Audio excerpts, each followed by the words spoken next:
Udah, ini direcord ya, nanti ini masuk YouTube nih. Nggak apa-apa ya. Oke, ini tadi pembuatan variabel. Jadi dim-nya ini bisa di awal baris seperti ini paling atas, di form ini paling atas, dan bisa termasuk di dalam bagian suatu perikatan. Di sini adalah tombol, di bagian tombol ya. Bisa dibuat seperti itu atau mau dibuat di bagian text change ataupun terserah di mana. Tapi kegunaannya kalau dia paling atas itu bisa digunakan seluruh peribad sub. Tapi kalau dibuat seperti ini saja, dia variabelnya itu ada di dalam tombol klik, tidak bisa digunakan di dalam text box satu change. Jadi itu beda pembuatan dim. Walaupun tulisannya sama, tetapi posisinya berbeda, maka kegunaannya menjadi berbeda.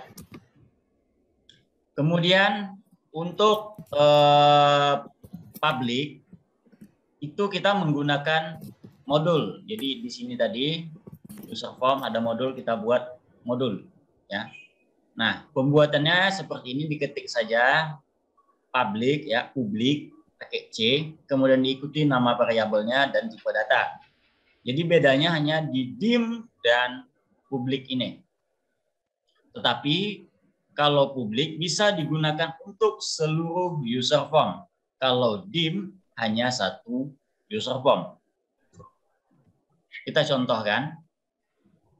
Nah, jadi ini nanti semacam transfer data, padahal dia tidak transfer data, hanya memanggil. Saya buat sebuah text box.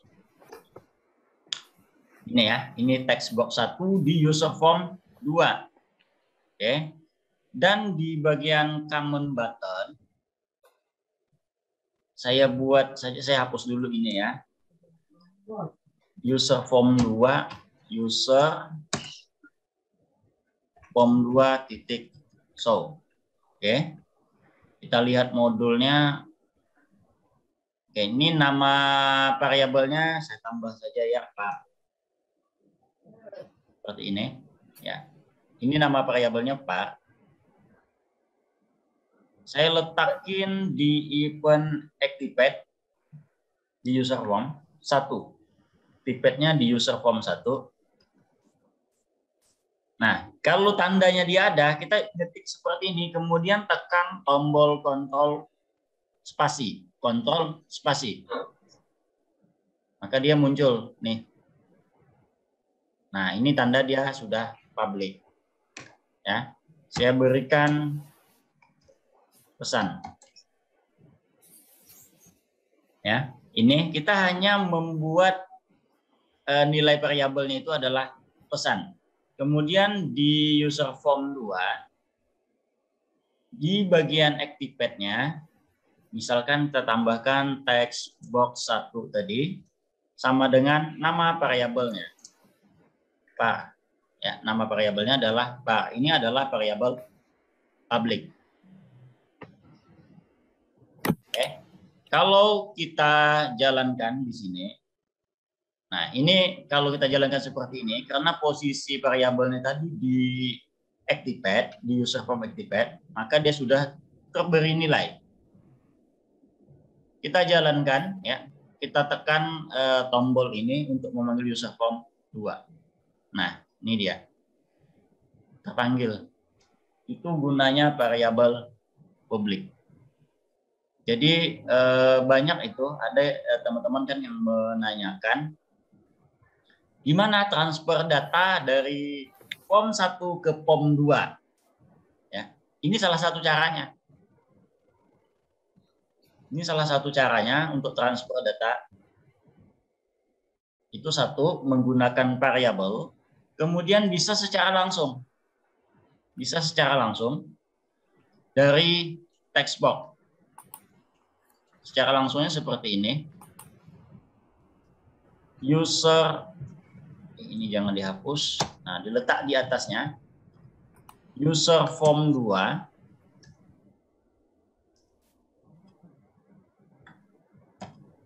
Titik Ini kita bisa memanggil tools yang ada di user form lain. Ini cara memanggilnya.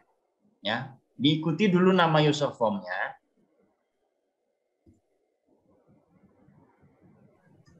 Kalau tanpa diikuti user form, artinya user formnya aktif sekarang seperti ini. Ada juga mungkin pernah ini melihat ada yang mengetik menggunakan me. Pernah ketemu seperti itu? Di tutorial-tutorial itu banyak yang menggunakan me. Itu gunanya me itu adalah user form yang saat ini. Nih, yang di coding ini. Jadi tanpa me pun bisa, ya. Oke, kita hapus. Misalnya seperti ini. Kemudian ini hapus dulu variabelnya supaya dia tidak terpengaruh. Oke, saya jalankan. Transfer data. Nih. Cuma seperti itu saja caranya. Karena banyak juga memang yang menanyakan data di form 2 itu berdasarkan dari data form 1. Kan ada itu yang menanyakan seperti itu. Jadi bisa menggunakan cara variabel atau menggunakan secara langsung.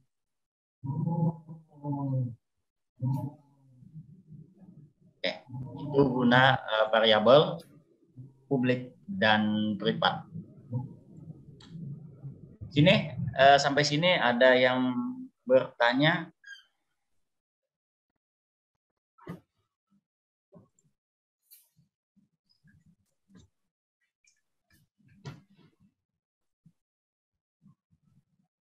Udah paham berarti, aman. Lanjut ya.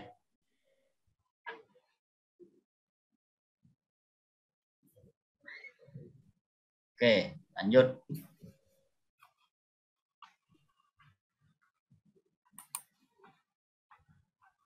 Kita hapus dulu. Udah bersih lagi.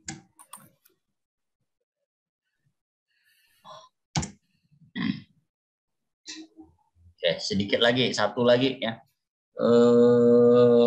Materi if aja. Setelah itu boleh ada yang mau bertanya, silahkan dipersiapkan pertanyaannya. Tapi jangan yang susah-susah, yang gampang aja. Oke, untuk if.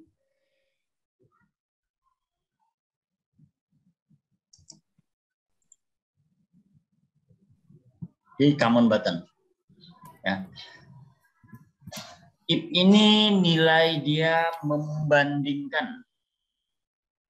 Jadi bacanya pakai bahasa Indonesia saja, bacanya biar nggak susah melogikakannya. Misalnya kalau kita mengetik, jika nilai dari text box 1 adalah A, maka jangan lupa, kalau saya selalu mengetik itu begini. Ya, selalu pakai langsung diakhiri dengan if karena saya takut ketinggalan. Kalau if-nya cuma satu seperti ini gampang, tapi kalau if bertingkat, if beranak, nanti bingung if-nya harusnya ada berapa end-if-nya. Jadi seperti ini. Dan saya sarankan untuk teman-teman kalau ngetik tuh begini ya, ada jarak, ada tab. Jangan ngetiknya lurus. Ada tuh yang mengetik seperti ini. Nanti kalau if-nya sempat banyak, itu mau cari errornya pusing. MSG box nilainya benar.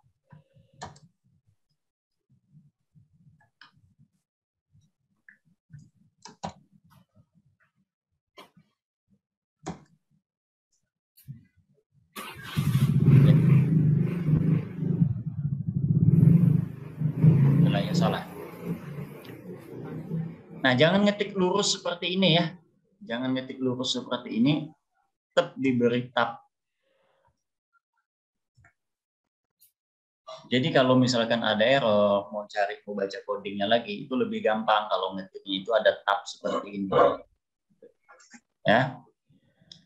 Tapi kalau nanti belajar di PB-nya, tabnya ini otomatis.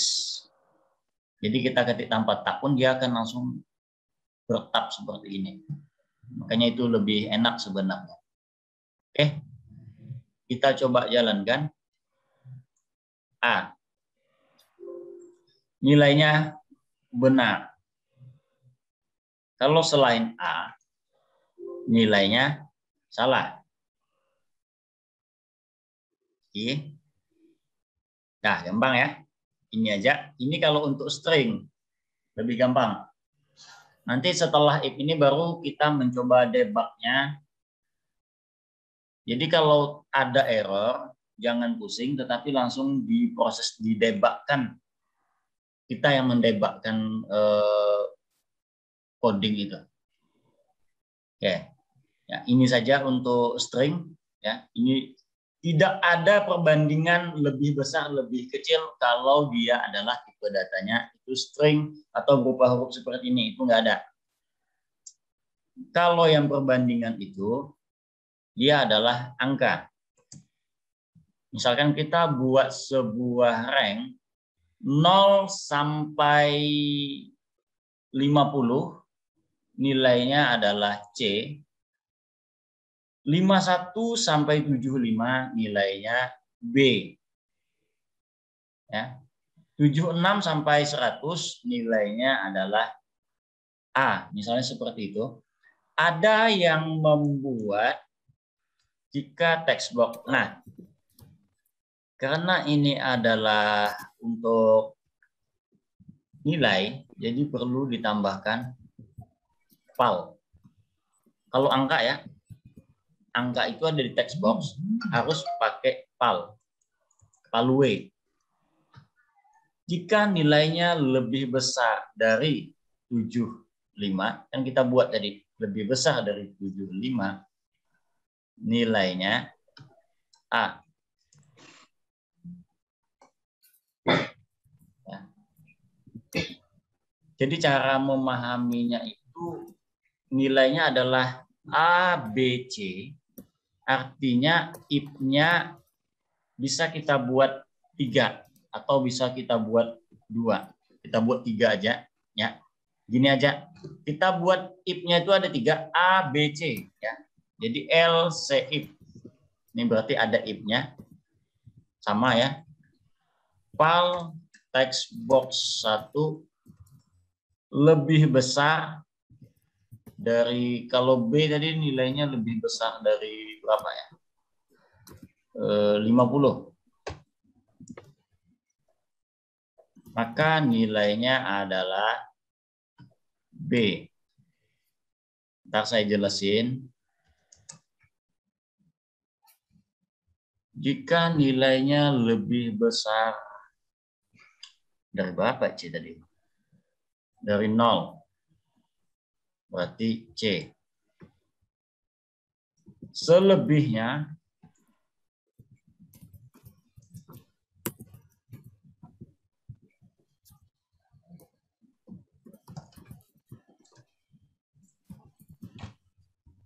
oke. Nah, di sini yang namanya coding itu dia bacanya pasti dari atas turun ke bawah. Ya, dari atas turun ke bawah. Nah, maksudnya dari atas turun ke bawah, makanya ini kalau kita terbalik meletakkan posisinya, misalkan lebih besar daripada 0, yang paling atas, maka nilainya sudah bisa dipastikan C semua. Ya, sudah bisa dipastikan nilainya C semua kalau meletakkan angkanya ini, perbandingannya ini terbalik, sudah dipastikan nilainya akan C semua. Kita coba. 76 A, 54 B, 34 C.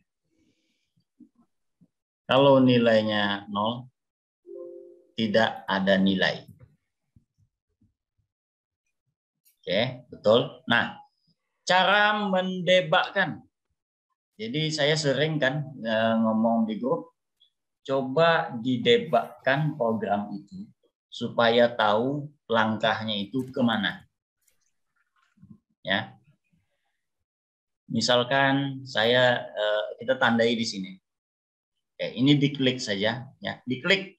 Nah, ini namanya untuk mendebakkan suatu coding, untuk mengikuti arah jalannya coding. Klik seperti itu, ya, nih. Oke, tinggal diklik saja, jadi warna merah seperti ini. Kemudian dijalankan, isi. Kalau codingnya itu sampai ke situ, dia stop. Nah, stop. Di sini gunanya kita bisa mengarahkan kursor. Jadi kita tahu 40 nilainya. Artinya kalau kita baca seperti ini, jika 40 lebih besar dari 75, jika 40, ini kita tahu ya, kita arahkan saja kursornya ke situ, nilainya akan keluar sesuai yang kita ketik di text box. Lebih besar dari 40 maka 75. Secara logika nalar kita lihat saja, ini sudah pasti tidak mungkin. 40 lebih besar dari 75, artinya salah. Kalau dia salah, dia pasti lewat. Untuk melanjutkan codingnya, tekan F8. Ya, F8 di keyboard. Nah, lewat kan? Karena 40 tidak lebih besar dari 75. Di sini kita bisa ngecek juga, 40 lebih besar daripada 50. Yang enggak, pasti salah. Pasti dia turun di sini dulu. F8.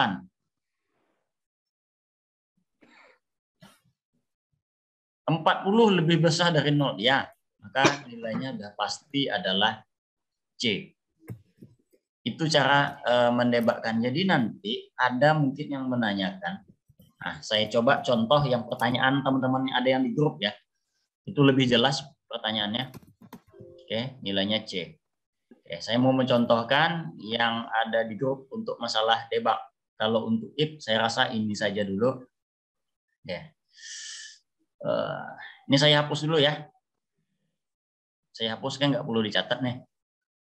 Saya hapus dulu. Ini yang bertanya di dalam grup, saya buat jam dan tanggal, tetapi salah satunya tidak jalan. Jalan yang jam, tanggal nggak jalan. Jalan yang tanggal, jamnya nggak jalan. Jamnya jalan, tanggalnya nggak jalan. Nah, itu ada kemarin menanya di grup. Masih ingat? Atau ada pesertanya di sini? Ada saya, Pak. Hah? Ada ya? Nah, jadi gini penjelasannya, ini untuk fungsi debug supaya nanti ke depannya lebih tahu kenapa tidak jalan. Nah, gitu. Oke. Label 1 kita buat jam ya. Label 1 kita buat jam, kan ini posisinya di user form activate. Nah, ulangi kan begini ya. Saya nggak perlu pakai bentuk format ya. Label 1 langsung time aja, saya nggak memformat karena ini kita untuk membaca. Do event, harus pakai do event. Do event ini gunanya untuk mendelay. Jadi coding itu bacanya itu sangatlah cepat, mungkin 0,sekian detik dia turun ke bawah. Jadi dengan do event, dia akan menjeda supaya tidak error program ini. Do event, kemudian go to, ulangi. Seperti ini. Jalan. Oke.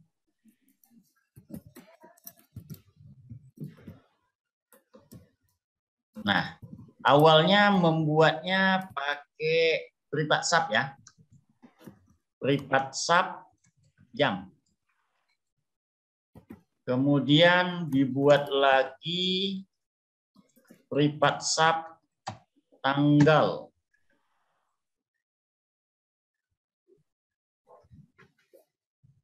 Ini anggaplah ulangi 2 supaya nggak bentrok 2. Ini tanggal.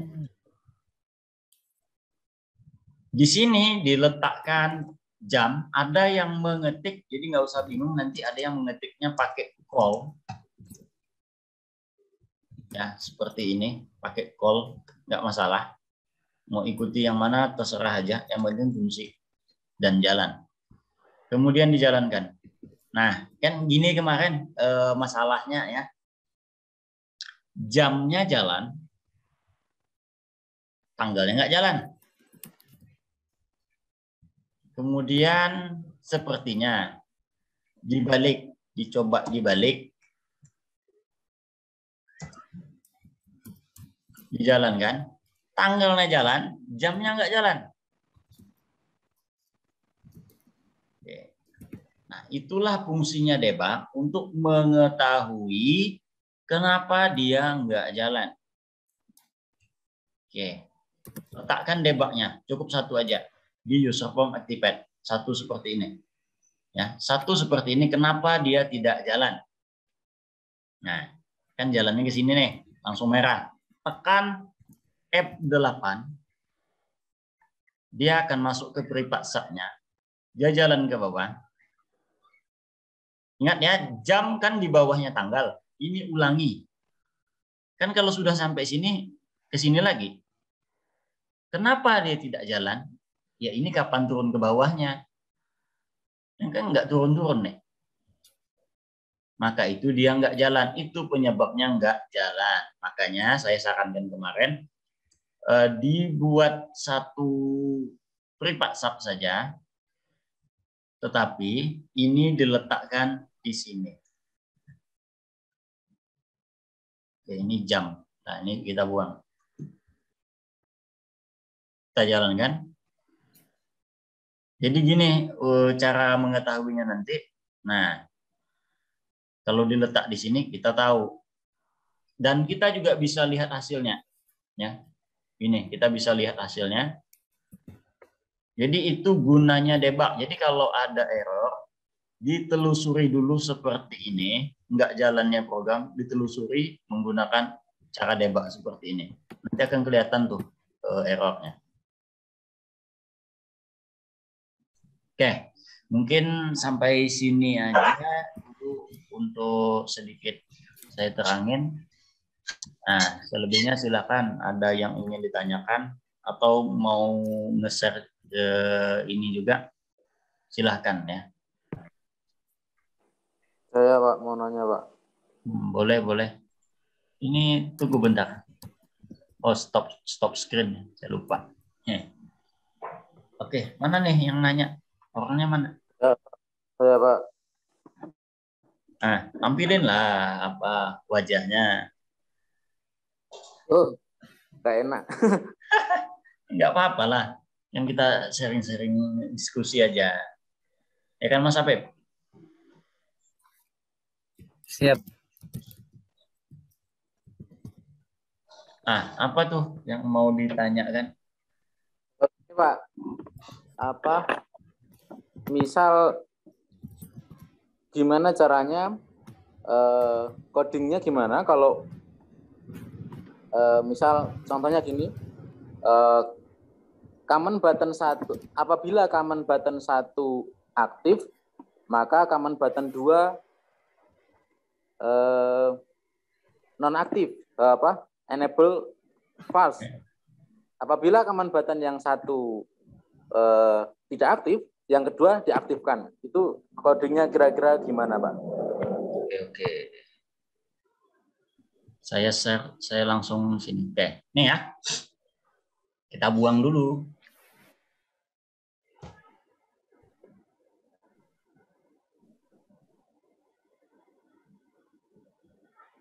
Saya buat lagi tombol ya.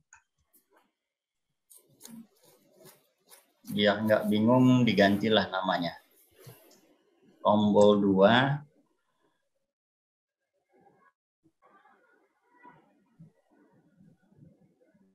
Ini tombol 1. Oke. Tombol 1 aktif, tombol 2 enggak. Begitu sebaliknya. Saya nggak tahu kondisinya dikondisikan seperti apa, tapi di sini saya contohkan untuk Activate ya. Saya contohkan di Activate saja, saya matikan dulu salah satu. Oke, saya matikan salah satu. Common, combo pula.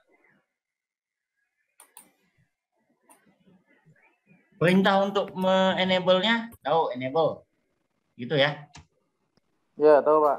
Oke. Ini true, yang common button, common, enable, false. Kan gini posisinya.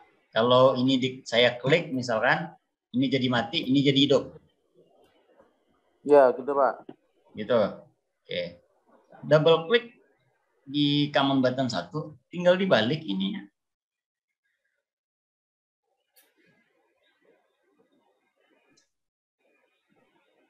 Udah dibalik aja. False. True.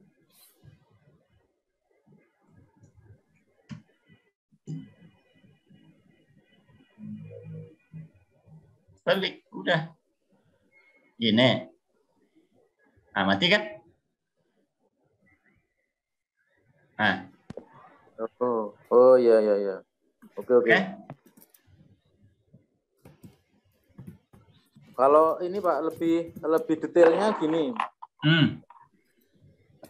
Misal common button 1 adalah tombol untuk save. Misal yang dicontohkan Bapak ini, tombol 1 adalah tombol save, tombol 2 adalah tombol print.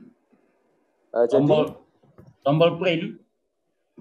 Ya Pak. Jadi tidak bisa di print apabila tombol 1 masih menyala. Seperti itu. Oke. Gini aja. Tombolnya tetap aktif tapi nggak bisa diklik kalau gitu.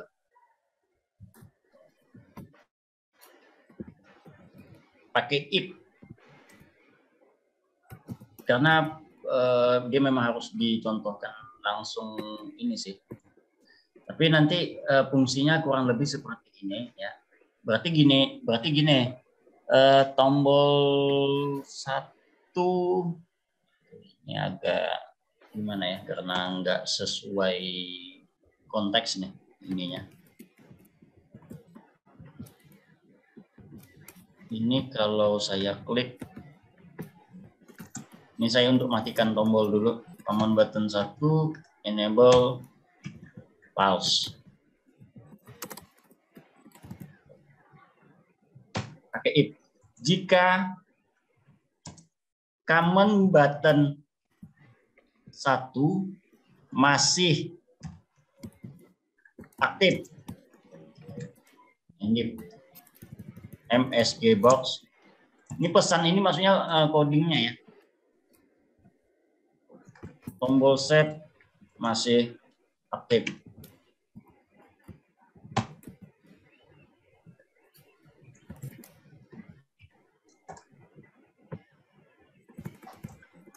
Else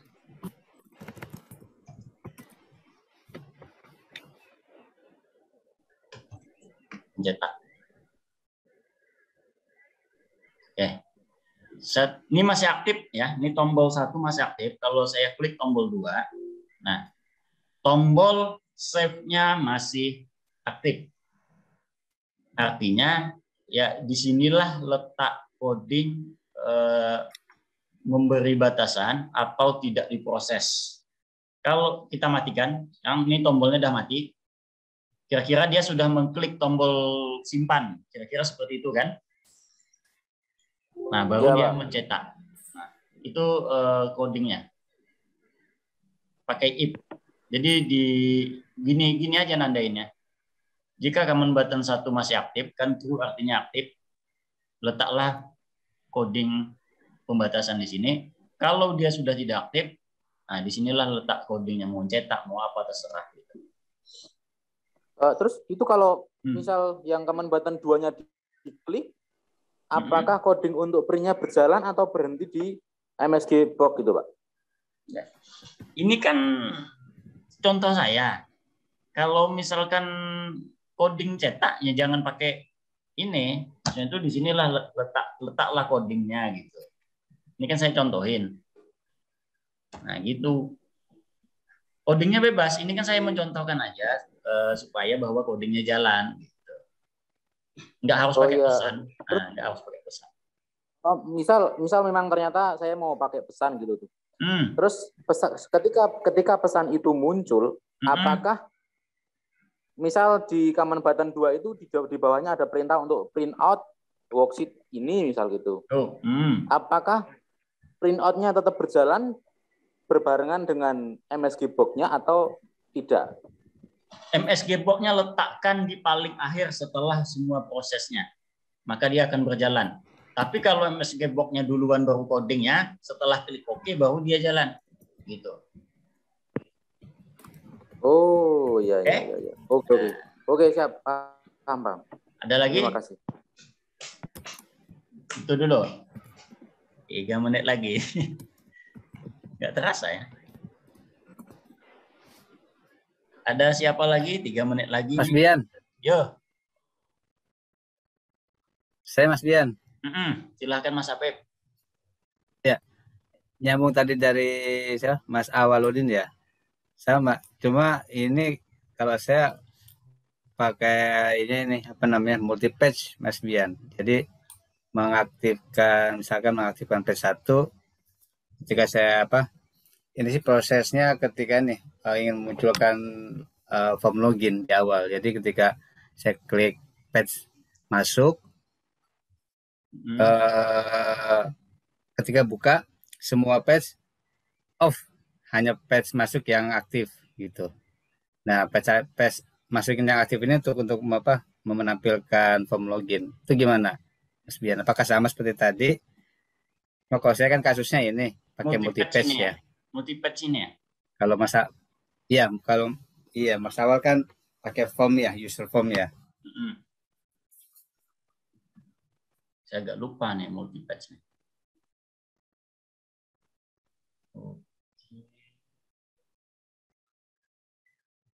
Saya agak lupa ngaktifinnya. Dia sama pakai enable juga. Cuma agak lupa saya. Saya coba dulu ya. Oke, siap. Lupa saya. Oh, PR. Kalau enggak pun nanti sempat terjawab di sini, bisa saya buatin videonya. Saya agak lupa ini multi. Siap. Tapi saya paham maksudnya. Jadi ketika loginnya masih di sini. Loginnya masih di masih situ. Ya kan? Jadi ketika pertama kali buka VBA Excel, menampilkan ini menu gitu ya. Kan? Tapi di sini ada ibaratnya login lah atau apa terserah gitu kan. Tapi ini nggak bisa diklik gitu kan. Sebelum login. Iya, gitu kan? hanya PS1. Iya, betul. Iya, betul. Saya agak lupa nih. Bentar ya. Waktunya juga singkat. Ini mau diperpanjang lagi waktunya tuh gimana nih? Yang lain gimana? Ini tinggal 1 menit. Enggak, kalau enggak diperpanjang. Saya ikut yang lain. Yang teman-teman lain mana nih? Tinggal 1 menit. Ini pertanyaan dari Mas Apip untuk multi patch-nya. Tinggal mungkin bisa dibuat videonya aja, Pak. Buat videonya aja ya. Atau ada pertanyaan yang lain ditampung dulu sebelum habis. Oh, tinggal beberapa detik zoom-nya. Teman-teman yang lain nggak ada. Nah, kalau nggak ada berarti alhamdulillah paham lah. Ya, kalau Mas Awaludin tadi udah jelas ya, berarti tinggal punya Mas Apip kan. Mau jawab juga waktunya nggak sempat juga. Iya, nggak apa-apa, Mas. Nah, berarti kita akhiri aja lah dulu karena udah malam juga kalau kita nyambung lagi 40 menit kan. Tapi berarti untuk multipatch, oh ya, saya juga belum pernah buat videonya sih mengenai multipatch ya. Saya baru ingat nih mau buat multipatch kayak gini nih. Oke, terima kasih buat Mas